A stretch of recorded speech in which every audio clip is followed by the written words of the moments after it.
Diana la empecé a seguir en las redes sociales porque me interesó lo que posteaba y le pedí hacer una entrevista. Ella trabaja con comunidades indígenas en Auckland, en Nueva Zelanda.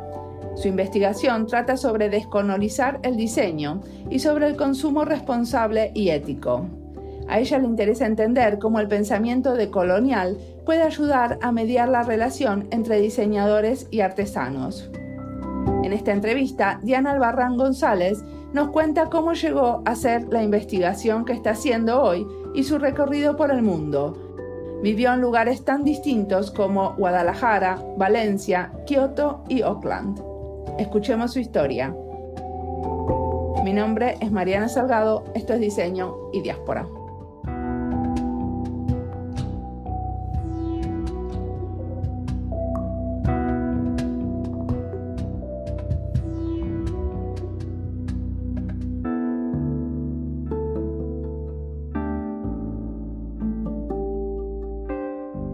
Digamos que me dejo llevar a donde la vida me lleve y pues así he llegado por azares del destino. Pues me fui a hacer primero la maestría a España y de ahí regresé a México y de ahí apliqué una beca para Japón de JICA. Entonces estuve en Japón unos 9 meses y regresé a México y después por el trabajo de mi ex nos fuimos a Singapur y de ahí de Singapur ya venimos a Nueva Zelanda. Y aquí ya me he quedado. Ok. Y contanos qué hiciste en cada lugar, ¿no? O cómo cada lugar te cambió. Uy, vaya que las experiencias de migración, simplemente salirte de la zona donde uno fue educado y la burbuja en la que nos encontramos, que no nos damos cuenta que estamos en una burbuja, sí, cambia mucho la perspectiva, ¿no? Y cada lugar fueron experiencias distintas, con retos distintos, ¿no? O sea, porque digamos que en España pues estaba de estudiante de maestría. Es otro tipo de vida de estudiante, digo, en esa época, los 20, entonces es como que otra experiencia. Y ya de ahí a Singapur, pues por ejemplo, bueno, Japón todavía no tenía a mi hija, y fue un tiempo más corto y estábamos como muy, digamos, muy protegidos por la beca, porque pues éramos becarios, entonces vivíamos en un centro, entonces fue como que más. Y ya Singapur, el reto fue distinto, ¿no? Porque la parte de la visa de trabajo, en donde no te dejan trabajar. De hecho,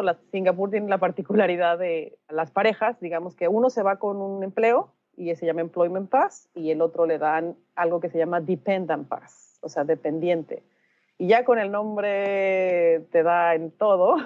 Malditos patanes, porque es una pena que no puedas trabajar.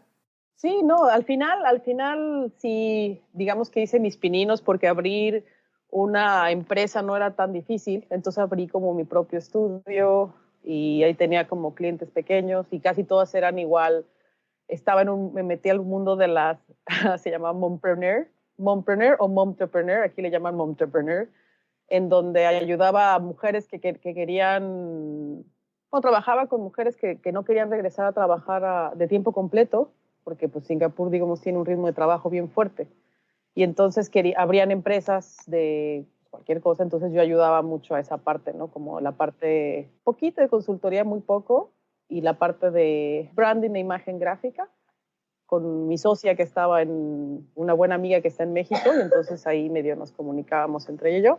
Entonces sí pude hacer cosas, pero fue duro, fue duro. Mi hija tenía apenas 8 meses cuando llegamos para allá, entonces eran los primeros años, y entonces sí, estuve un poco limitada en eso, y ahí es donde uno se empieza a dar cuenta el desbalance, pues sí, cómo la sociedad te marca y te pone te encasilla de una manera, ¿no? Allá te ponen en la expat wife bubble, entonces sí, en ese sentido sí no fue tan fácil, en algo que yo quería seguir ejerciendo, pero cuando vino la oportunidad de ir a Nueva Zelanda, yo lo primero que pregunté, ¿yo puedo trabajar ahí? Sí, pues perfecto, vámonos.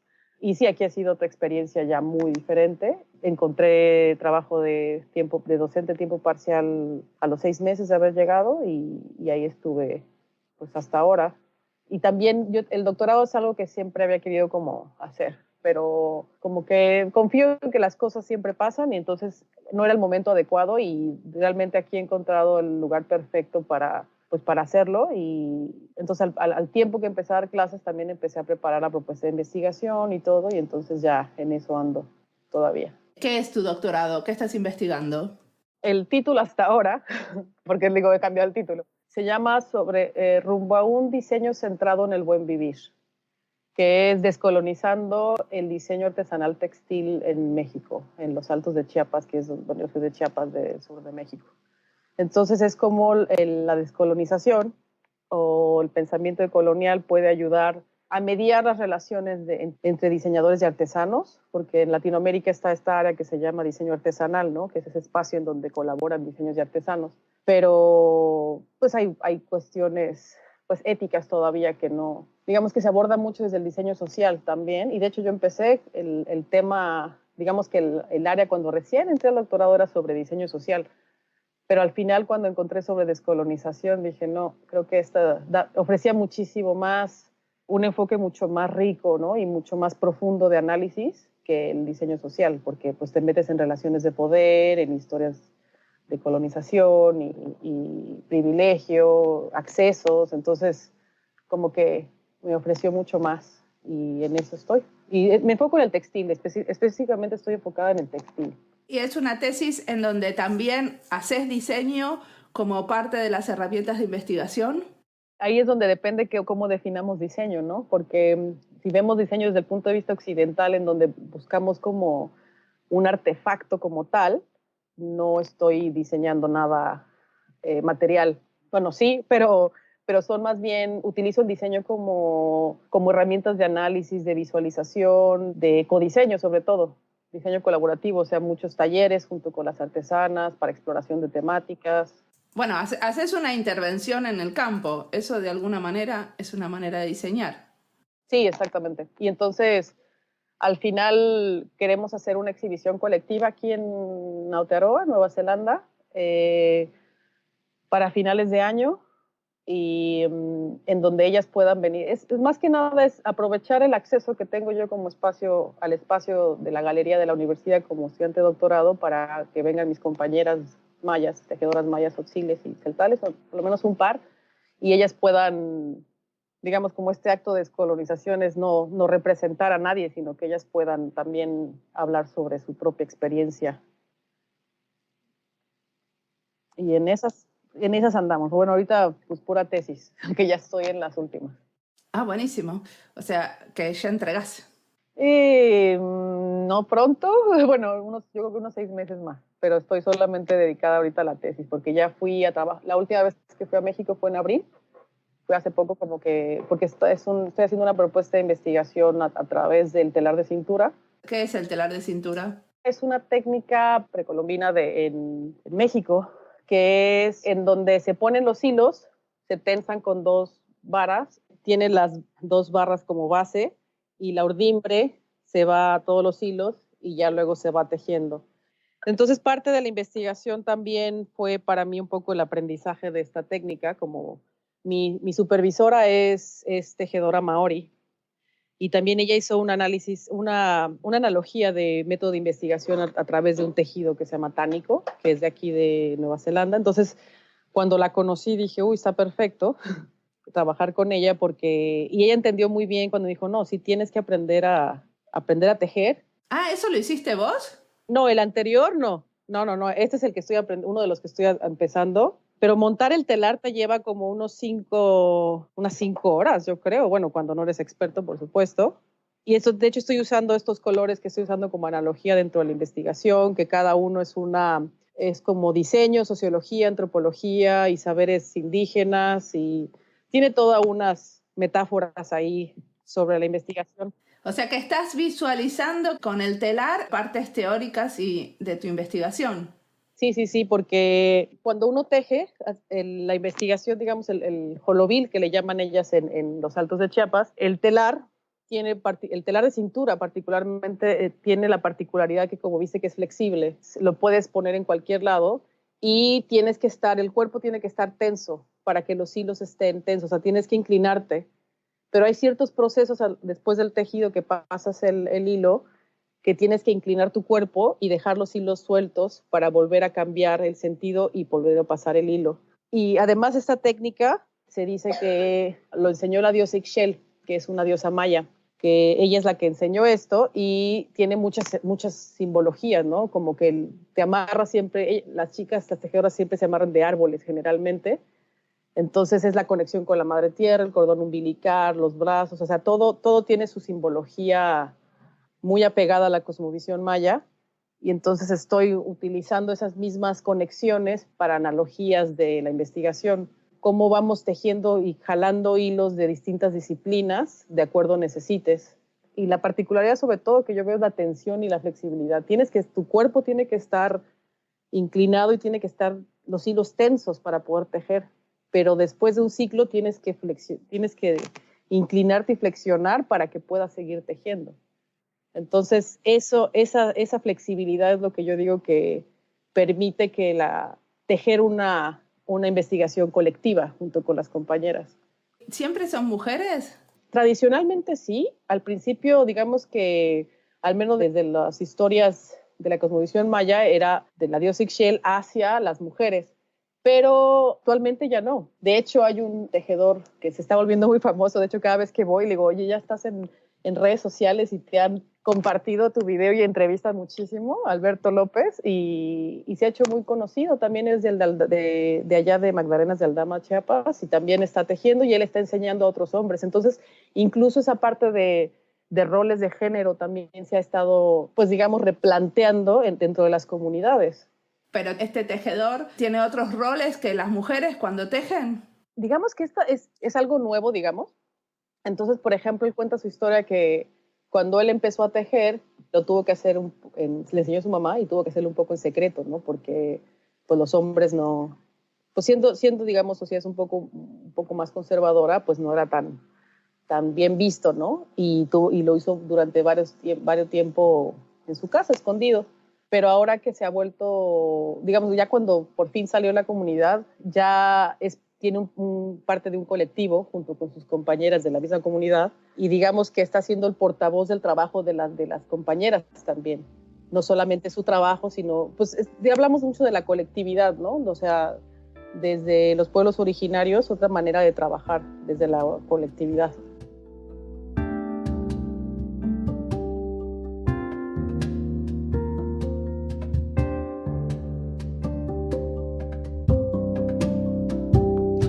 Yo emigré de Argentina a Finlandia y ya eso me resulta, incluso después de 20 años, una movida. Todavía me interesa hablar de integración e identidad. Todavía me pregunto en qué cosas me quiero integrar y comparo mis dos lugares en el mundo todo el tiempo. Voy y vengo. Hago cosas a lo argentino y me siento en otras recontra finlandesa. Diana se mudó muchas veces a lugares muy diferentes. Vivió en España, Japón y Nueva Zelanda, entre otros. Me parece increíble porque hay tanta carga emocional en cada mudanza y cada país donde uno vive que me resultaría muy difícil. Ella dice que salirse de la burbuja donde uno fue educado cambia mucho la perspectiva. Y con eso concuerdo totalmente. Incluso cuando uno se muda de país, los compatriotas que encuentra en otros lados son muy distintos a los amigos con los que uno se crió. Sigamos escuchando su historia.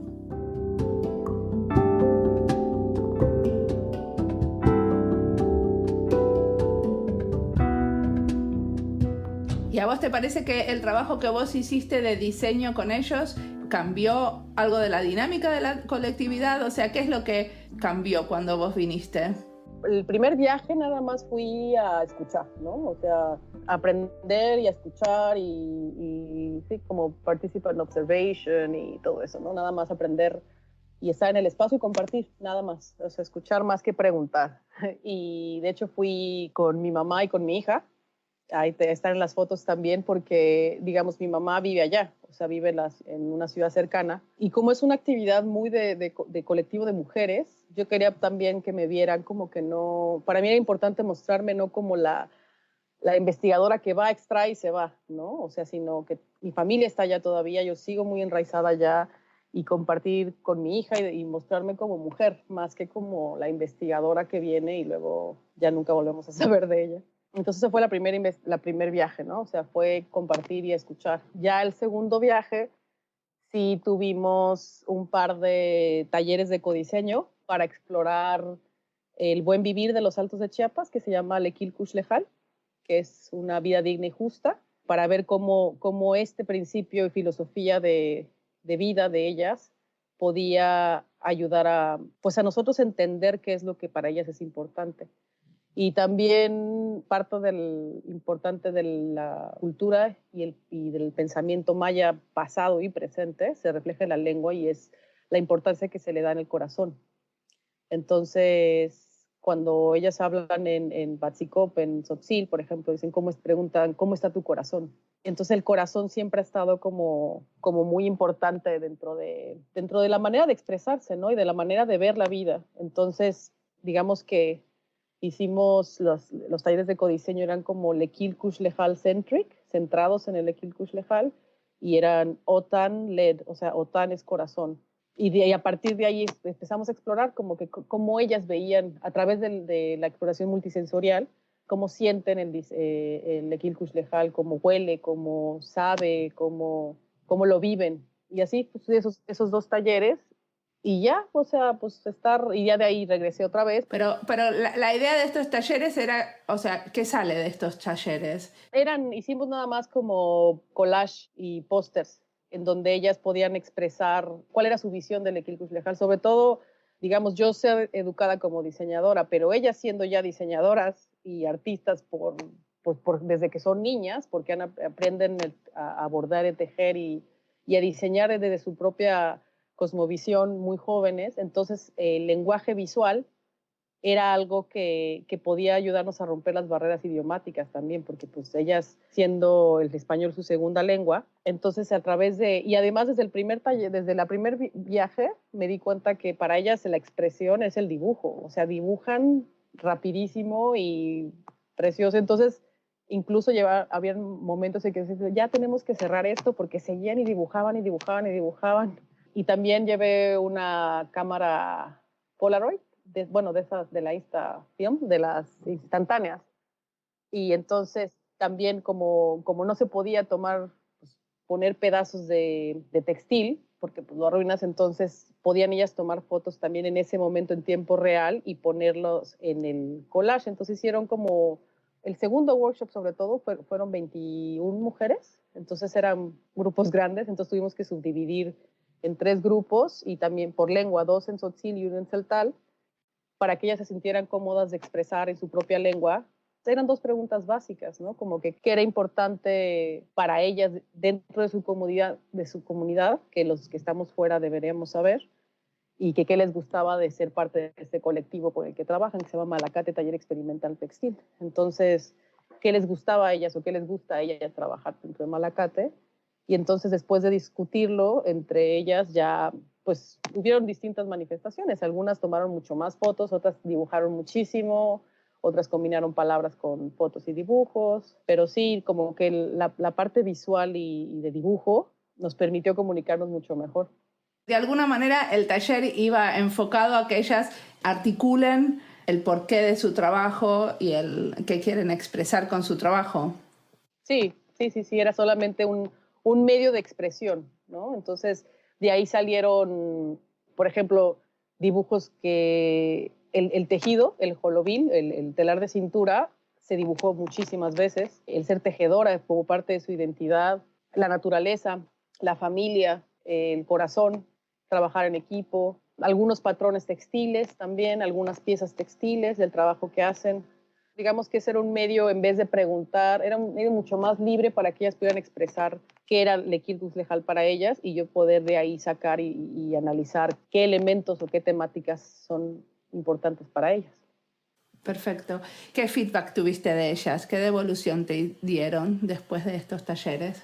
Muy bien, o sea, pues obviamente trabajar tan de cerca es lindo, o sea, las conexiones, yo estoy muy agradecida con ellas porque digamos que esta investigación, yo sé que me ha transformado más a mí que a ellas, porque he aprendido tanto, o sea, por ejemplo, simplemente el hecho de dejar que el corazón sea la guía, eso es algo que he aprendido mucho de ellas. También la interculturalidad, están abiertas pues sí, a intercambio de conocimientos, y entonces, pues lo que sé expresaron, pues que les gustó mucho, estaban muy contentas. De hecho, llevé varios rollos de los de la fotografía, de instantánea. Creo que se usaron menos de la mitad, se usaron en los pósters y todos los demás se las llevaron ellas de recuerdo, porque querían fotos conmigo, con mi mamá, con mi hija, entre todas, todo el grupo. Entonces se hicieron unas memorias bonitas. Ok. ¿Y cómo te parece que va a seguir en el futuro? O sea, ¿qué te gustaría hacer en el futuro con ellas después que termine esta parte de escribir tu tesis de doctorado? Me gustaría seguir trabajando con ellas, pues digamos con Chiapas en general, ¿no? Que es de donde soy yo. De hecho, pues mi trabajo más cercano ha sido junto con ellas, pero también obviamente es un contexto pequeño y conoces más gente, ¿no? Y entonces he conocido cineastas, músicos en lenguas tzotziles y celtales. Entonces, el dar a conocer eso, si estoy yo, aprovechar que yo estoy en otro contexto, el poder dar a conocer esas historias pues de sus pueblos originarios de otros contextos, que aquí está el pueblo maori, pero allá está pueblos mayas, pues ver de qué manera podemos hacer ese intercambio y conexión entre pueblos originarios. Y pues sí, dar a conocer aquí su trabajo, porque es muy valioso. Creo que sobre todo, yo creo que más que aquí en Latinoamérica, y lo digo por la experiencia que yo tengo en México, tenemos esta visión de los pueblos originarios o de los pueblos indígenas como muy en el pasado, ¿no? Como muy dependientes, o sea, y realmente es que no conocemos que tantas cosas suceden muchísimo, o sea, simplemente parte de la investigación, el objetivo está alineada con epistemologías del sur, ¿no? Es dar a conocer esas otras maneras de diseñar que ya existen. Entonces, para mí sería sueño con ver algún día cómo sería el diseño tzotzil o el diseño maya, diseño celtal, ¿no? Porque creo que en el momento y en muchos contextos se trata más de llevar a diseñadores a capacitar artesanas, cuando creo que tenemos que darle la vuelta a eso. Y nosotros tenemos que ir a capacitarnos de otras maneras de diseñar también. Y eso es algo que he platicado mucho con otras diseñadoras, tanto gráficas, textiles, industriales, en donde cuando ya estás trabajando con las comunidades te das cuenta que realmente sus conocimientos son súper valiosos y que deberíamos nosotros aprender a diseñar con esa visión mejor o más rica que andar reproduciendo modelos eurocentristas. Muy bien. Y una pregunta, porque hablamos de Chiapas y en Chiapas está el movimiento zapatista.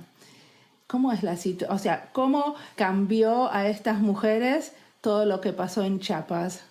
De hecho, yo estoy usando los 7 principios del mandar obedeciendo del zapatismo como principios guía de investigación. ¿Cómo se llaman los principios? Del mandar obedeciendo.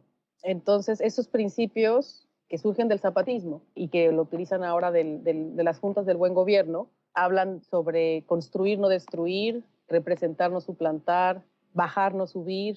Pero esos principios a mí me han servido como esta parte de investigación, y dentro de la investigación, que también he escrito en la tesis, hay otras investigaciones que han demostrado que, digamos que el movimiento zapatista, que ya tiene 25 años, cumplió 25 años este año, sí tuvo un gran impacto en cómo los pueblos se ven a sí mismos y en cuanto a orgullo, digamos, y cómo también han impactado en las tradiciones textiles, ¿no? Que antes usaban ciertos colores y de repente ahora dicen, no, pues ya vamos a empezar otros colores y un poquito más de experimentación también.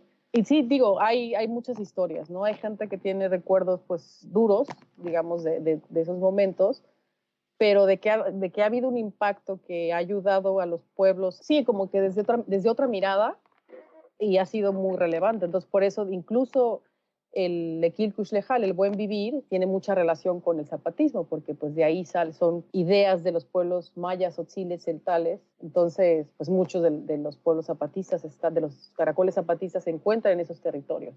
Entonces se ve cómo se alimentan entre sí, todas las cosas están conectadas. De hecho, parte de la investigación, digo, que lo que propongo para análisis es cómo encontrar el hilo conector en todo el contexto. En vez de andar desmembrando, es más bien cómo se va conectando una cosa con la otra, cómo están interrelacionadas. En la narrativa de la tesis, ¿no?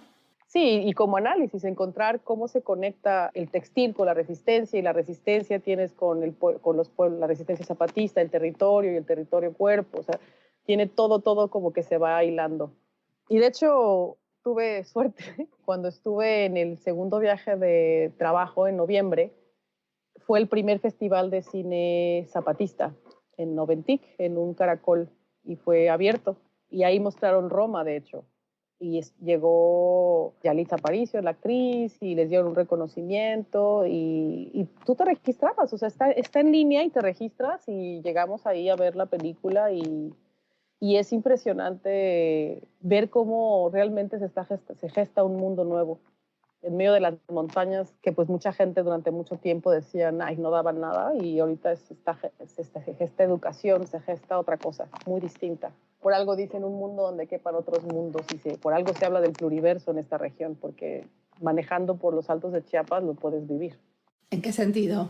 Hablando de textiles, tú te puedes dar cuenta que llegas de un pueblo a otro pueblo por la manera en que se viste la gente. O sea, hay una identidad muy fuerte en cada comunidad y el textil que usan. De una montaña a otra, de repente ya es otra lengua, de Tzotzil, el celtal. Claro. Buenísimo. Me quedo muda porque me encanta lo que me estás contando. Me parece increíble lo que estás haciendo con esto de escribir la tesis basada en los principios zapatistas y tratando de hilvanar esto del tejido adentro del texto. Se escucha bonito, pero ya veremos qué tal me sale. Ojalá y me salga bien. Suena muy bien. ¿Qué te parece que tendríamos que estar haciendo los diseñadores en 5 años? ¿Cómo te parece que va a cambiar el diseño? Digamos que llevo mucho tiempo metida dentro del diseños otros, diseños para el pluriverso, diseño para la transición. Y yo creo que por ahí es donde me da esperanza que el diseño se esté moviendo. Y me da gusto que se mueva por ahí. Porque ya llevamos mucho tiempo reproduciendo modelos de diseño que son muchas veces ajenos a nuestros propios contextos de los sures, diseños de los sures, ¿no? Que habla Gutiérrez Borrero, o diseños otros, son otras maneras de diseñar que ya son intrínsecas de nuestros pueblos o de nuestras comunidades, y pueblos, aquí hablo pueblo originarios o no, o sea, de las maneras en que, sobre todo en esos contextos, insisto, los contextos de los sures, en donde es otra manera de diseñar porque no tienen los recursos como para pues, hacer luego los proyectazos que se avientan en otros lados, porque pues si no tienes recursos, por ejemplo, en México pasa mucho, hay muchísimos colectivos, mucha gente que se está autogestionando y autoorganizando porque no pueden depender de las inestabilidades de gobiernos en transición y de corrupción. Entonces me da gusto y me da esperanza ver que emerjan desde bottom-up, ¿no? desde el pueblo y desde la gente, estas colectividades, estas organizaciones para la autogestión. Entonces, y ver que el diseño ahí va y está apoyando eso, me parece maravilloso. Y para mí, que hubiera más diseño de ese. Muy bien. ¿Y qué te está inspirando en este momento? ¿Qué estás leyendo? Supongo que estás leyendo mucho porque estás armando tu doctorado, pero decime algo que te gustaría recomendarle a la audiencia, que decís, sin este libro no vamos a ningún lado. Puede ser un libro, puede ser lo que quieras.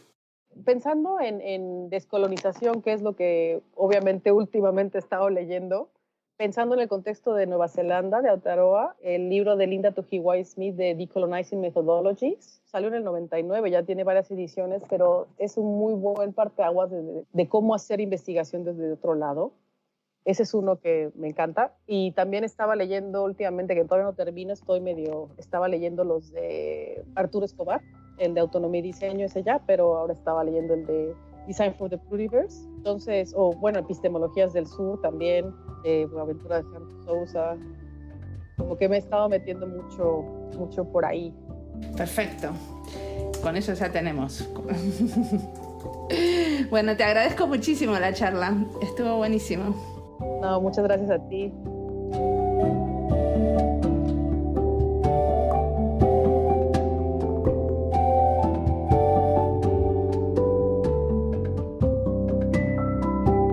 En el episodio 77 hablamos también con 2 investigadoras que se dedicaban a tejer con comunidades indígenas, pero en Colombia. Estas 2 charlas se complementan. Si te interesó esta, te recomiendo ir a escuchar la que tuve con Tania y Eliana. Diana propone llevar a diseñadores a aprender de nuevo cómo diseñar de las comunidades indígenas. Creo que nos haría bien aprender a pensar de otra manera, como dice ella, con el corazón. ¿Cómo sería?